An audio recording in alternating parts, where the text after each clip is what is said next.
What happens when a mild-mannered graphic designer declares war on his entitled neighbor's parked Tesla?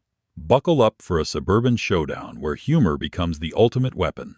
I started the day just like anyone else. A good breakfast, a strong cup of coffee, and a determination not to lose my cool over the absurdities of life. But as I pulled back the blinds and surveyed my front yard, that majestic electric blue hunk of entitlement blocking my driveway stopped me in my tracks.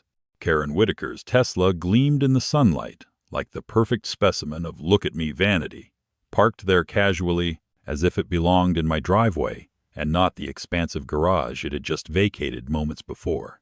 I mean, who did she think she was? The Queen of Sheba herself?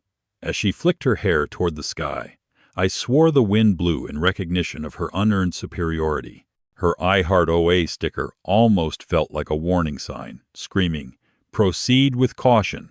Entitlement ahead." Fuming quietly, I paced in my hallway, channeling my inner Zen master, while simultaneously plotting my master plan of revenge.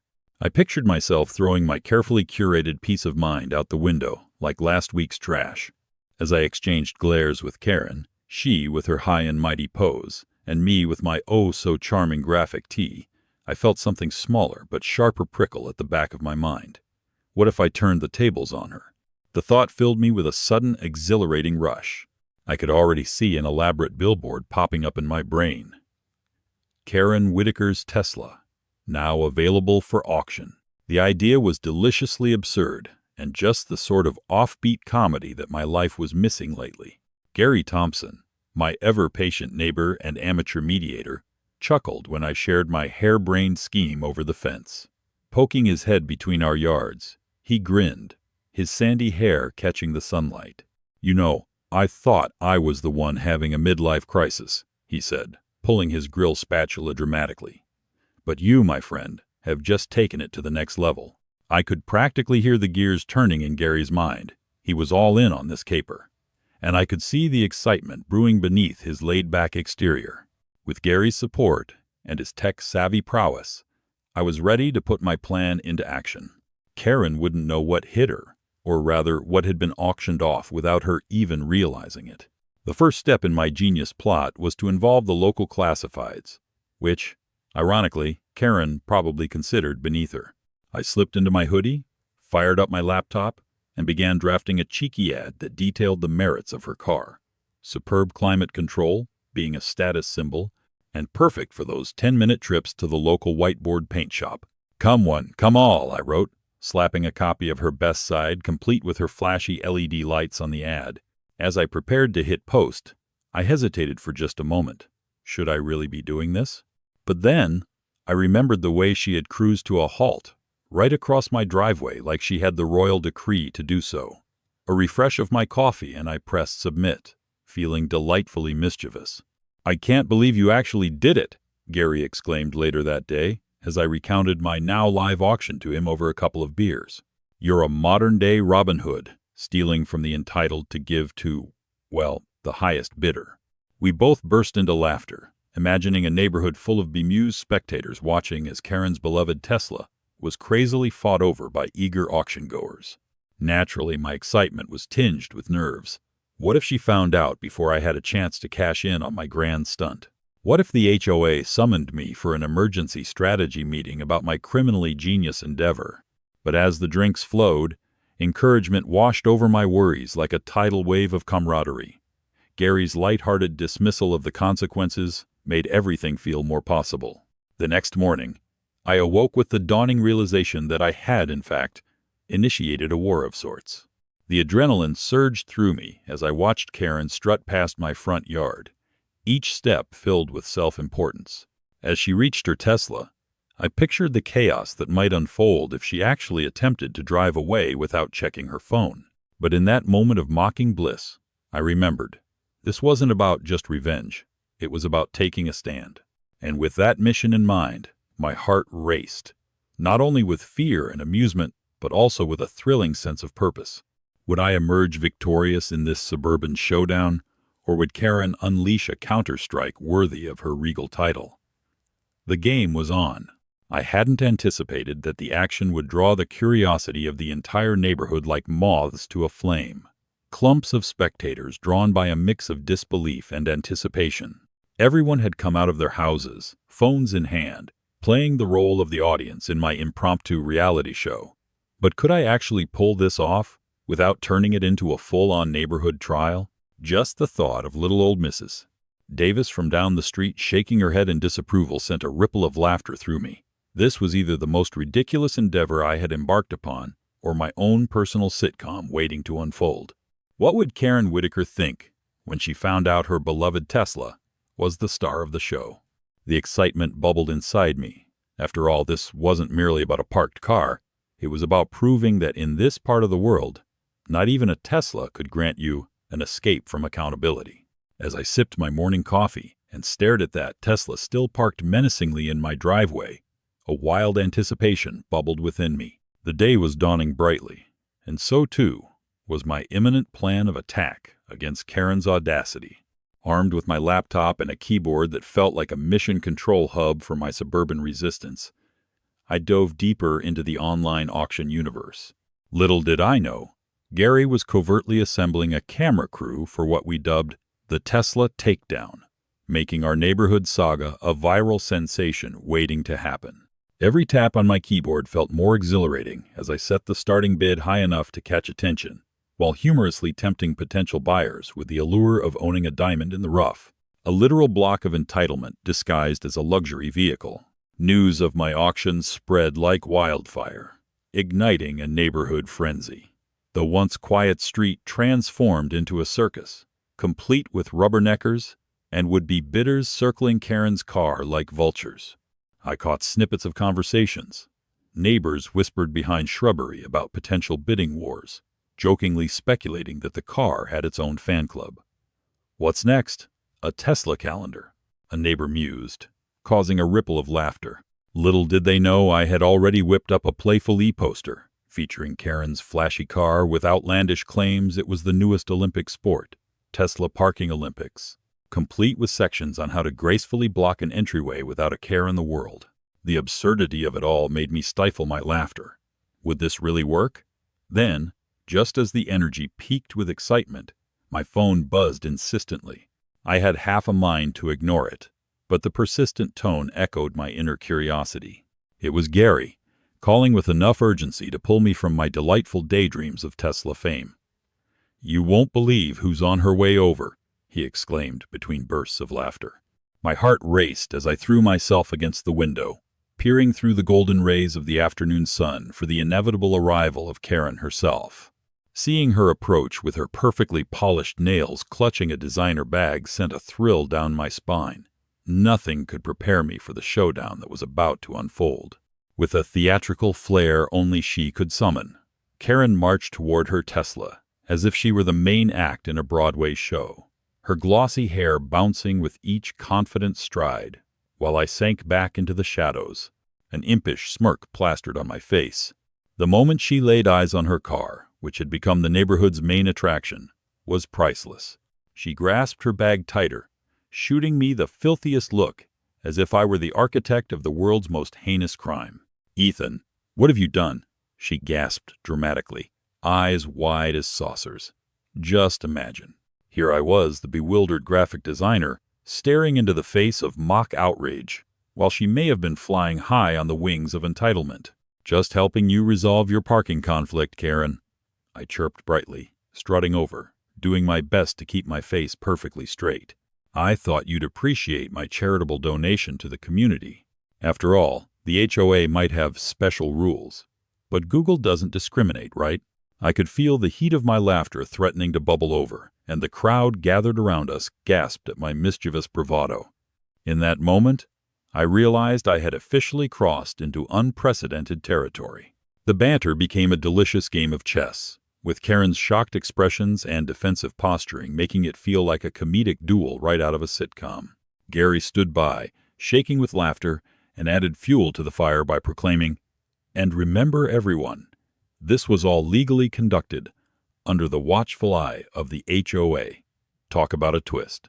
My harmless prank had morphed into a neighborhood event where folks began slinging bets on what would happen next. Suddenly, I'd become the unexpected hero of the common man, fighting back against unwarranted privilege with nothing but a sense of humor and sheer audacity. The energy in the crowd peaked, and I could hear shouts of, "Let's get this auction started," erupting from various corners of the street. But Karen wasn't finished, and she stepped into the ring with an air of indignation. "You think you can get away with this childish stunt?" she spat, her command over the situation faltering as she glanced at the neighborhood audience who were all nibbling popcorn and thoroughly enjoying the show. A challenge flared in her eyes, and it became clear she was going to fight for her digital dignity with everything she had. But the humor continued to seep into my thoughts. Between her vitriolic assertions and the absurdity of the situation, how could I take this too seriously? I stood there, bemused, realizing the true victory was simply in the ludicrousness of our suburban warfare, not entirely unlike an episode of Real Housewives of Anywhere. As the crowd cheered for the grand unveiling of my cheeky auction poster, which now sort of felt like my manifesto, I found myself reveling in the chaos I helped conjure. And perhaps chipping away at Karen's insufferable entitlement was just the beginning of my suburban rebellion. I had entered the ring with the belief that ignorance could be challenged with a hearty dose of humor, and standing in front of my ever-enthusiastic neighbors, I felt what it meant to stand for something greater than just my driveway. The stakes were rising, the excitement palpable. Would this be the climax of our balcony drama, or simply an exhilarating prologue to an even crazier showdown ahead? The standoff between Karen and me felt like some twisted parody of a Western standoff, only we were on suburban turf, armed with nothing but pithy quips, and an audience eager to grab their smartphones and document every ludicrous moment. The energy around us was electric, each neighbor thoroughly engaged, their popcorn now, unfortunately, serving as ammunition for the absurd drama unfolding. "Is this your effort to become a neighborhood villain, Ethan?" someone shouted, which only amplified my rising adrenaline. What was a small parking problem had morphed into an impromptu festival of entertainment worthy of a season finale, complete with pop-up laughter and the promise of our own cliffhanger. I couldn't help but snap my fingers and declare, "Welcome to the Neighborhood Olympics, everyone. Get your paddles ready. We're going to bid for the gold." A ripple of laughter surged through the crowd, fueled by my ridiculous proclamation. But Karen remained unfazed, sharpening her gaze like a hawk eyeing a particularly juicy morsel below. "This is all absurd. You think your neighbors support your childish antics?" she huffed indignantly.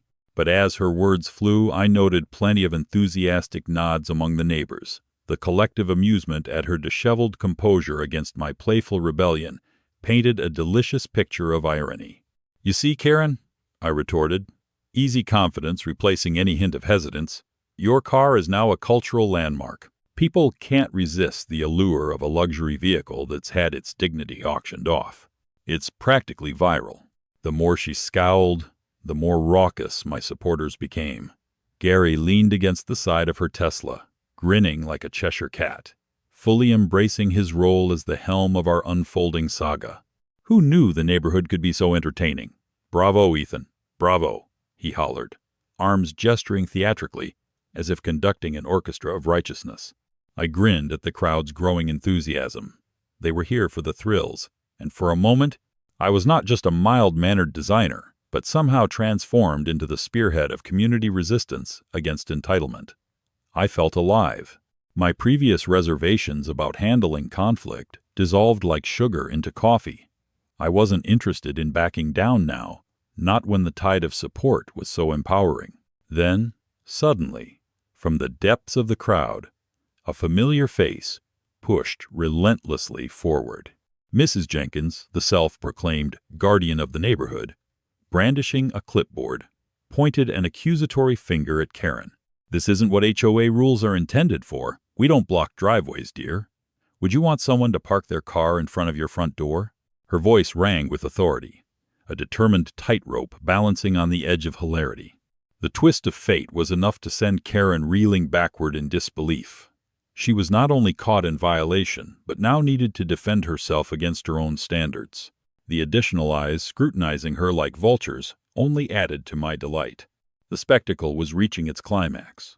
a champagne tower of chaos teetering done while I basked in the glow of my spontaneous rebellion.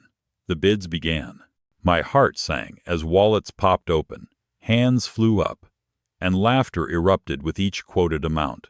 It turned into a glorious melee of exaggerated values.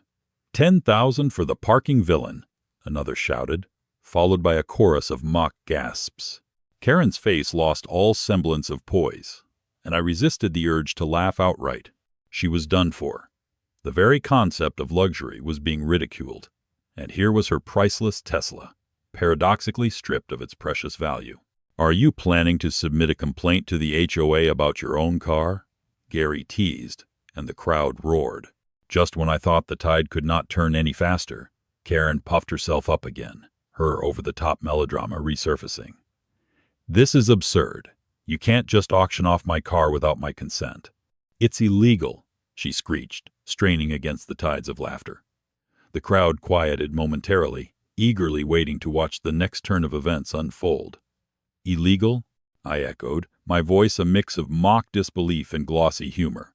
"You mean the city's procedures for claiming abandoned vehicles we lovingly discussed last week? Or is that just for the folks living outside college towns? Come on, Karen. You of all people wouldn't let mere laws get in the way of a good party, right?" In that instant, her expression was a mix of disbelief and resentment, sheer superiority giving way to complete and utter confusion. I had struck a chord. Did she really think she could outplay this? My newfound energy mingled with the tangible thrill among the neighbors, creating a spectrum of camaraderie that mocked everything Karen stood for. The laughter grew louder, building steady waves of joy that echoed across the blocks. Watching her unravel was deliciously satisfying.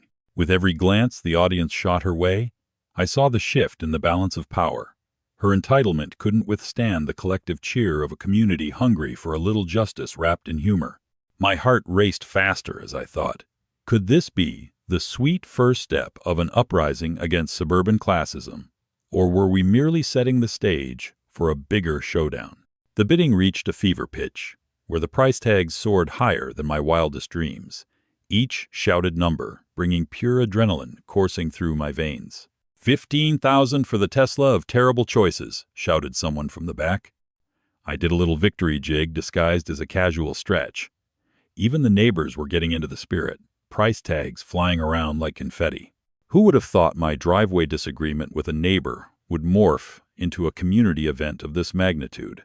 I felt like the frontman in a rock band, the crowd electric and yearning for more. They were reveling in the chaos as much as I was, caught up in the absurdity of an entitled woman's car being auctioned off right there on our suburban street. Meanwhile, Karen was pacing around in a swirl of angst, gesticulating wildly as if trying to summon a sudden bolt of reason or hold the universe at bay with her theatrics. "You're all going to regret this. The HOA will be hearing about your little carnival here. You think you can just take my property like this?" she screeched, her voice cracking under the weight of sheer exasperation and disbelief. It was hilarious to witness. Her tone was more suited for a soap opera than a neighborhood block party. I couldn't help but chuckle, contemplating how the only regret anyone would experience here was failing to bid higher. "Oh, Karen, is this your MGM audition? You've got the drama down, but I think you need to work on your delivery," I remarked with a smirk, eliciting more laughter from the crowd and sending her deeper into her puddle of fury. Just when I thought the moment couldn't possibly escalate any further, the hero of mediocrity, Gary, stepped up from the sidelines, broad grin plastered to his sun-kissed face like a beacon of good nature. "Hey, Karen, don't you think your gymnastics could use a little finesse?" he hollered, causing the audience to erupt in applause and whistles. It was like watching an improv show rendering Karen's stiff resolve into comedic gold. Or perhaps a round of applause for your vehicle. How does it feel that it's now a punchline in our neighborhood lore? Gary winked at me, providing an impeccable distraction while I covertly adjusted my phone to capture the moment, a personal trophy against suburban apathy. Nothing beat a public roast under the sun, right? As Karen's face turned a hue reminiscent of her shiny car, it became crystal clear that she was utterly losing control. The once mighty titan of entitlement had become a figure of ripe comedic fodder. Laughter resonated through the circle as down-to-earth folks, with their casual attire and mismatched socks, banded together against the fortress of privilege. "You see, Karen," I continued, fueled by the electric energy of delightful chaos surrounding us.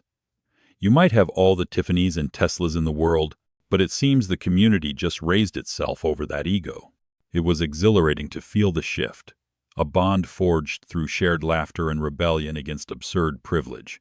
The auctioneer, a Chipper City official sporting a Hawaiian shirt, couldn't hide his amusement either, reveling in the vibrant showdown unfolding in his hands. "Going once, going twice," he coaxed, his voice thick with theatrical anticipation. "Sold to the gentleman in the Hawaiian shirt for $20,000. A collective gasp echoed from the crowd, and the realization settled in. Karen's prized possession was now in the hands of my fellow neighbor Brad, the unofficial jokester of our block, as we all shared in a hearty laugh. The irony of it made my cheeks ache from smiling. Her authoritative Tesla, now a trophy that symbolized the triumph of fun and community over snobbery. In the afterglow of Karen's impending doom, the laughter twinkled like stars shimmering in the night sky. This moment was one for the books. With clambering hands, a crowd surged around Brad, showering him with congratulations, while I took a mini victory lap, relishing my time in the limelight amidst a gaggle of amused onlookers. "Guess you could say she really bargained for it," I yelled over the merriment, my voice rising above the jubilation. The rush of this small-town celebration filled my chest with a warm glow. Laughter truly was the best form of rebellion against entitlement. As the dust began to settle, Karen stood stunned, battling a concoction of disbelief and fury, her treasures turned liabilities under the bright sun of communal justice. Her eyes scanned the crowd, desperately seeking support, only to find grins and chuckles greeting her. Or perhaps it was the burgeoning realization that she couldn't simply float above everyone with mere wealth. "Well, nice to see a woman of your stature is just as human as the rest of us," Gary shouted good-naturedly, his friendly jab resulting in another explosion of laughter that seemed to echo around the block. As I glanced around at happier faces, all engaged in camaraderie, I couldn't help but wonder what our quirky neighborhood might become in the coming days when the specter of entitlement was officially put to rest at the local charity auction. The final chapter of this comedic debacle had yet to unfold, but one thing was certain. The next HOA meeting was going to be a legendary affair. As the laughter and jubilation simmered to a boil, and the sun dipped lower in the sky, casting long shadows across the block, I reveled in my moment of victory. I had not merely evicted Karen's Tesla from my driveway. I had served up a slice of humble pie, fresh from our neighborhood oven. It was poetic justice on a silver platter with a side of hilarity. The crowd buzzed with chatter, and I couldn't help but soak in the victory vibes like a sponge.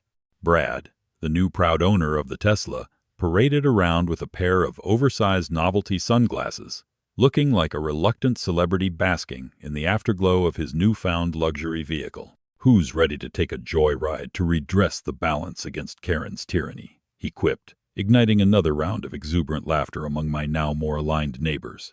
Meanwhile, Karen had retreated a few steps from the raucous cheer, her earlier feats of shouting reduced to mere huffs in the chaos. There was something almost tragic about watching her flick through her phone, clearly attempting to Google how to reclaim her position atop the social food chain.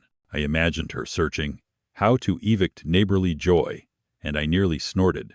Eventually, her blue-hued eyes landed on me with a fiery glare that practically sparked. "You wait until the next HOA meeting, Ethan?" she howl-yelled, sounding so petulant it reminded me of a child who'd just been told they couldn't eat cookies before dinner. "This isn't over." "Oh, it's completely over," I shot back with a playful wave. My heart raced as a wave of relief washed over me. The entire neighborhood had shown their willingness to stand firm against Karen's abrasive antics, weaponized by community spirit rather than drama. Gary sidled up next to me, still chuckling. "I mean, we could always just start a new HOA, like help everyone out, and we could charge double what she does." His grin was infectious, and soon the sound of overlapping laughter filled the street once more. The idea of creating a community coalition felt both absurd and exhilarating. But the crowning jewel of absurdity blossomed in the next moment. Brad, fueled by the spirit of mischief, already had plans. "Guys, let's organize a driveway auction day right here on this block." Air guitar accompanied his announcement, and I couldn't tell if it was genius or madness. We could facilitate kennel-free requests for cars blocking driveways, while simultaneously raising funds to install "Stay out of my yard" signs. He struck a pose, pretending to be a charismatic bachelor contestant. "Who's in?" The crowd hopped into the frenzy, celebrating each ridiculous auction idea, their imaginations suddenly unrestricted. Amidst the chaos, I spotted Karen trying to slink away in what looked like a molten lava reeking of embarrassment mixed with anger. Suddenly, she became aware of our group brainstorming session. For a brief moment, I felt a pang of sympathy for her. This woman was trapped in a whirlwind of communal spirit that had clearly spiraled out of her control. However, her past behavior hung heavy in the air. Should we throw her a ticket for the next event? I saw Gary smirk, firing up the crowd into a sea of "yes" that reverberated down the block. I almost felt bad for Karen, but the sheer schadenfreude of seeing the self-proclaimed Queen of Entitlement completely outmaneuvered brought me a giddy sense of euphoria. Not to be outdone, Karen unexpectedly regrouped. Her face malleable between irritation and scheming indignation, she sent an obligatory parting shot over her shoulder. "You will all regret this. I will have my revenge. No one messes with a Whitaker." The drama extant might as well have been pulled straight from a daytime soap opera, only we were wrangling it into our everyday lives, and oh, how alive it felt. As she finally turned, an ice cream truck passed by, and the sound of its jingle rang serenely through the tension, as if nature itself was celebrating our win while simultaneously mocking her exit.